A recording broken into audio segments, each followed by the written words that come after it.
गुरु प्यारी साध संगत जी, राधा स्वामी जी।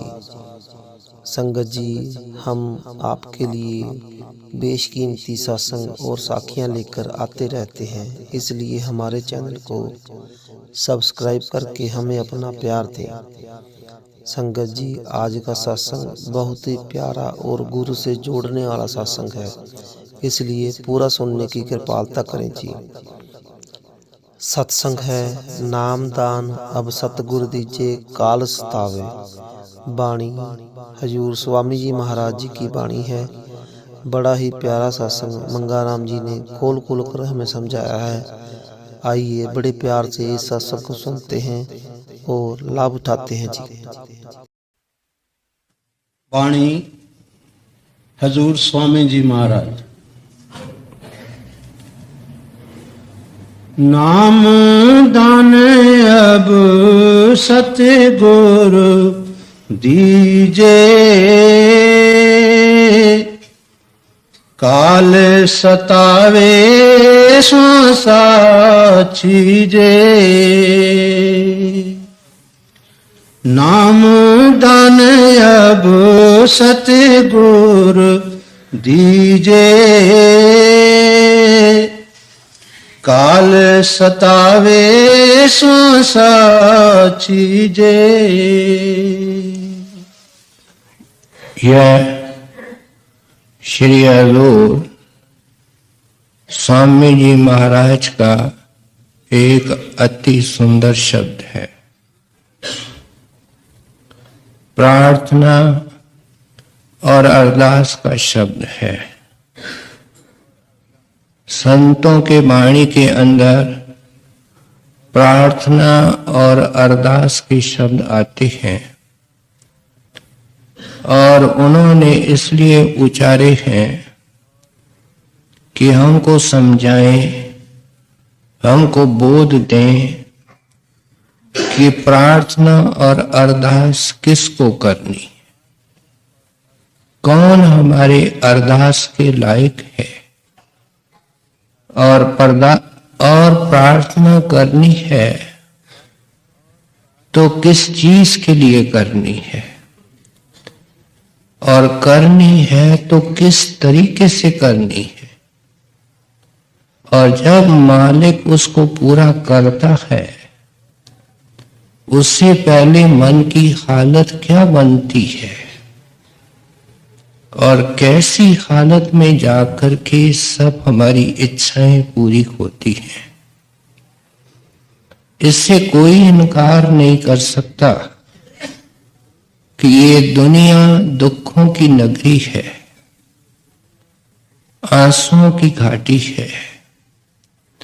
अगर कुल मिलाकर के देखा जाए कि दुनिया के अंदर इतने बेअंत कष्ट हैं, इतनी बेहिसाब मजबूरियां हैं कि आंसुओं की नदियां बहती हैं जो हम देखते तक नहीं है। और हर एक इंसान इस घुटन को महसूस करता है, कोई कम कोई ज्यादा। और जब कोई घुटन महसूस करता है तो उससे छुटकारा भी चाहता है। और छुटकारे पाने के लिए हर एक इंसान पहले अपनी लेवल पर कोशिश करता है। जब वह देखता है कि मैं हर प्रकार की कोशिश करके हार गया हूं, तब घर के अंदर किसी बुजुर्ग की, किसी मित्र की सलाह लेता है, सहायता लेता है। जब देखता है कि काम नहीं बना तो घर से बाहर निकलता है और जिस भी कार्य क्षेत्र के अंदर इसका काम अटका हुआ है, बीमारी है तो डॉक्टर, मुकदमा है तो वकील, अगर पैसे का झंझट है तो कोई ऐसी आसामी, ये उस मामले को सुलझाने की कोशिश करता है।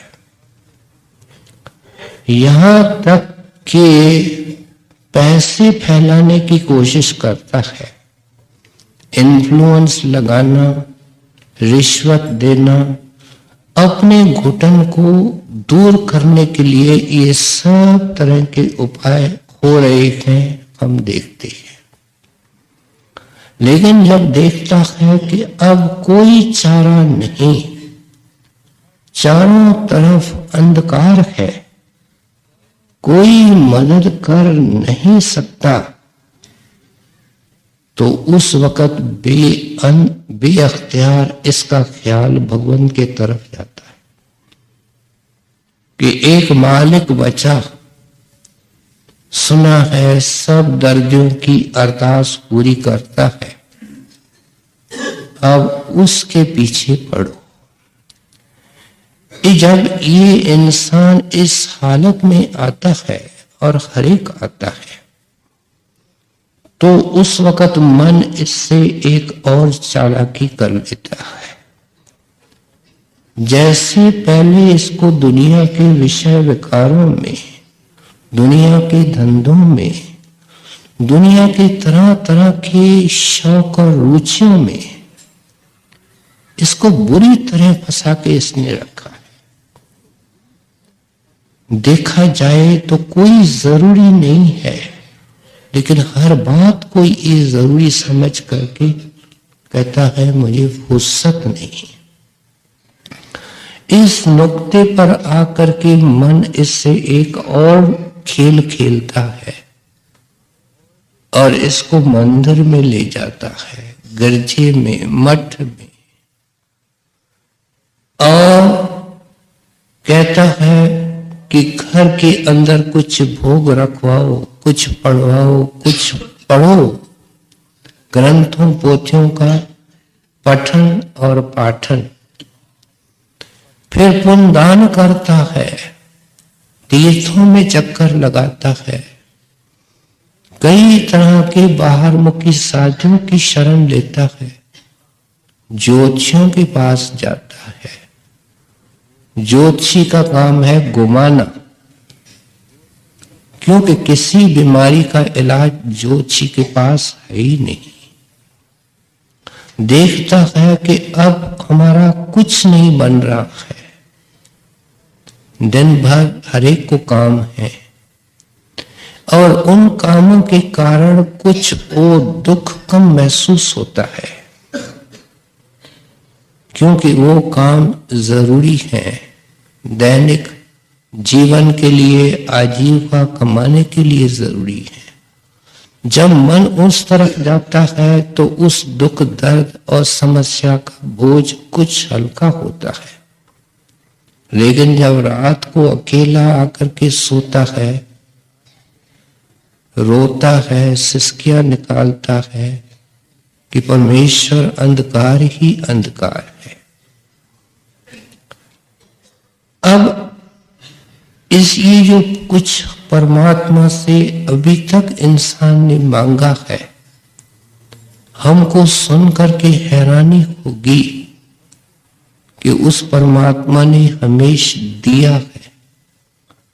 हम तो कहते हैं हम पुकार करके थक गए हैं, वो हमारी सुनता नहीं। लेकिन संत कहते हैं वो हर एक फरियाद को, हर एक जो उससे मांगी जाती है वो पूरी करता है। श्री हजूर महाराज जी का एक पेट कोटेशन हुआ करता था, देंदा दे लेंदे तक पाए। हम लेने वाले, वो देने वाले। हमने मांगा, हर जन्म में मांगा, जुगों से मांगा, वो देता आया। कहते हैं कोई ऐसी स्टेज आ जाती है, कोई जिंदगी में ऐसा मोड़ आ जाता है जो ये कहता है कि बस मैं कोई दुनिया की वस्तु नहीं मांगूंगा। हालांकि दरवेशों ने और फकीरों ने समझाया, क्या मांगू कुछ थिर न राखई, देखत नैन चलो जग जाई। सुनते समझते, यहां तक कि हम सत्संगी उन चीजों को मांगते हैं जो फना है, बदलने वाली है, रह नहीं सकते।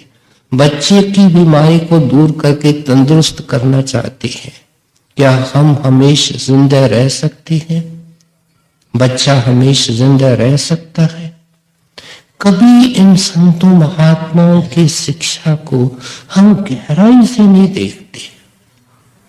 मुसलमान दरवेश कहते हैं, चीजें के सवाल दारत अज खुदा मखा। बेटा, जो चीजें फना है वो भूले भटके खुदा से कभी नहीं मांगा। और कोई चीज ही नहीं है संसार में जो फना नहीं है।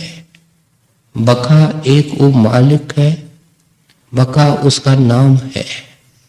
कहते हैं तुम्हारे अकल पर ऐ इंसानों को अफसोस आता है कि तुमने अरदास करी लेकिन गलत करी, तुमने अरदास की लेकिन उल्टी करी। जिसने बार बार तेरे को रचना के अंदर लाया, हमारी बात तुमने सुनी तक नहीं, विचारी तक नहीं कि संत क्या कहते हैं। परमात्मा से परमात्मा मांगो, परमात्मा से परमात्मा का दर्शन मांगो। संतों ने कहा वो क्या करेगा कि तेरे इस जन्म मरण के कलंक को मिटा देगा, तेरे आवागमन को बंद कर देगा। संतों की शिक्षा कितनी सीधी है, कितनी सरल है, और फिर भी हमारा मन हमको धोखा दे करके उस नुक्ते पर नहीं लाने देता है। जब ये समझ में आ गया कि खुदा से खुदा मांगो, परमेश्वर से परमेश्वर मांगो, तो उस परमेश्वर जो अलग अगम है वो कैसे हमको मिले? कहते हैं इसका बोझ उसके कंधों पर डाल दो। मैं मजबूर, मेरी छोटी सी बुद्धि, मैं इतनी कम अकल रखने वाला इंसान, तू अलग अगम अगोचर मालिक, मैं तेरे कैसे मिल सकता हूं? मैं तेरे से कैसे मिल सकता हूं? ये प्रबंध ऐ मालिक तू कर। ये प्रार्थना है, ये अरदास है। जब हमने इसका बोझ उसके कंधों पर डाल दिया तो ये सही प्रार्थना है, और सही प्रार्थना हमको आजाद कर देगी। जब मालिक देखेगा कि ये हार गया है, किरत कर्म के बिछड़े कर कृपा मेलू राम। अब मैं थक गया हूं महाराज, अब मैं बिल्कुल निराश हो गया हूं। कर्म किया है, कर्म का नतीजा भोगा है, अब क्या कर कृपा मेलो राम। अब कोई बंदोबस्त कर दे, कोई प्रबंध कर दे कि तेरे से मिलाप हो जावे।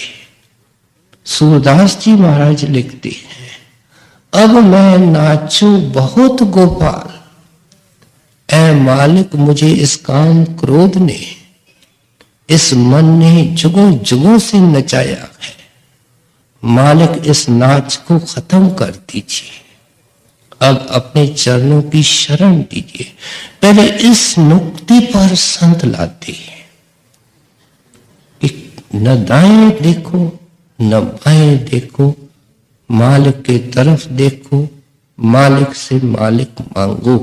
जब तेरी प्रार्थना सच्ची होगी, दिल से होगी, तो प्रार्थना वो पूरी करेगा जैसे संसारी चीजों की प्रार्थना पूरी करता है।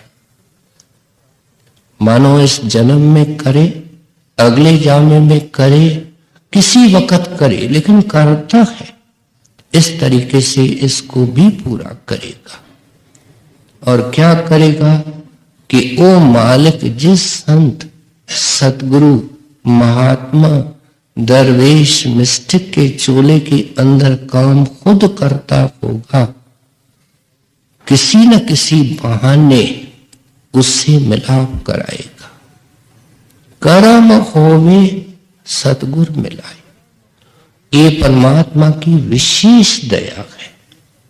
परमात्मा के दया के अनेक अर्थ लगाए जाते हैं, लेकिन उसकी दया का अर्थ एक है, क्योंकि मालिक एक है, उसकी दया भी एक है। बंदे को अपने साथ मिलाना, इसका प्रबंध करना। जिन पर दया आद करता की, तिनको दरस दई। किसका दर्शन? जिस साधु के अंदर वो खुद बैठा है, साध रूप अपना तन धार्या। यहां तक वाणी कहती है कि उस परमात्मा को तन धारण करना पड़ा। क्या देहधारी महात्मा बना? क्यों? महाअग्नि से आप उभार्या। कहते हैं अग्नि जल नहीं रही है, अग्नि तो बरस रही है। इस सारी महाअग्नि से निकालने के लिए वो साधु के रूप में उसको मिलता है। जब संत सदगुरु के चरणों में इस अरदास के फल स्वरूप जीव पहुंच जाता है, तो कई प्रकार के जीव पहुंच जाते हैं। संतों के दृष्टि में अमृत होता है। जिस जीव के ऊपर वो दृष्टि डालते हैं, जीव का मतलब सिर्फ इंसान नहीं। जिस पेड़ का फल खा ले, कोई पंछी उनके ऊपर नजर में आवे, कोई मक्खी मच्छर उनके संपर्क में आवे, वे मनुष्य बनते हैं, संतों के चरणों में आते हैं। दूसरी तरफ इंसान से इंसान संगत जी, अब हम आपसे इजाज़त चाहते हैं। जिन्होंने अभी तक हमारे चैनल को सब्सक्राइब नहीं किया वो ज़रूर कर लें, क्योंकि हम ऐसे ही बेशकीमती सत्संग लेकर आते रहते हैं। सो संगत जी, फिर मिलेंगे एक नए सत्संग या एक नई साखी के साथ। राधा स्वामी जी।